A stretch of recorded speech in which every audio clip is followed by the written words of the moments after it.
ജയം വ്ലോഗിലേക്ക് എൻ്റെ എല്ലാ കൂട്ടുകാർക്കും ഒരിക്കൽ കൂടി സ്വാഗതം. ഇന്ന് നമുക്ക് കൊഴുവ പീര എങ്ങനെ വെക്കണമെന്ന് നോക്കാം കേട്ടോ. അപ്പോൾ ഇതിലേക്ക് ആവശ്യമുള്ള 1/2 കിലോ കൊഴുവ ഞാൻ കഴുകി വൃത്തിയാക്കിയതാണ്. തേങ്ങ, കുടംപുളി, പച്ചമുളക്, വെളുത്തുള്ളി, ഇഞ്ചി, ചുമന്നുള്ളി, ഉപ്പ് ആവശ്യത്തിന്, വെള്ളം, പിന്നെ ആവശ്യത്തിന് വെളിച്ചെണ്ണ. ഇതും ചേർത്ത് നമുക്ക് എങ്ങനെയാണ് കൊഴുവ പീര വെക്കണമെന്ന് നമുക്ക് നോക്കാം കേട്ടോ. അപ്പോൾ നമുക്ക് വീഡിയോ അപ്പോൾ നമ്മുടെ മീൻ പീര എന്തായെന്ന് നമുക്ക് നോക്കാം കേട്ടോ. ഓപ്പൺ ചെയ്ത് നോക്കാം. കണ്ടോ, വെള്ളമൊക്കെ പറ്റി വന്നിട്ടുണ്ട്.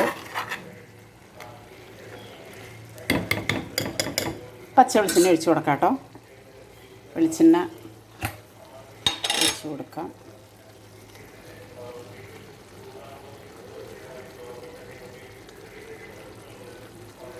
എരിവൊക്കെ നിങ്ങളുടെ ആവശ്യത്തിന് പച്ചമുളകിൻ്റെ എണ്ണം കൂട്ടുകയോ കുറയ്ക്കുകയോ ഒക്കെ ചെയ്യാം കേട്ടോ. അപ്പോൾ ഏതായാലും ഇത്രയും ഒരു കറിക്ക് അത്രയും പച്ചമുളക് വേണമെന്നുള്ളതാണ് എൻ്റെ കണക്കൂട്ടൽ.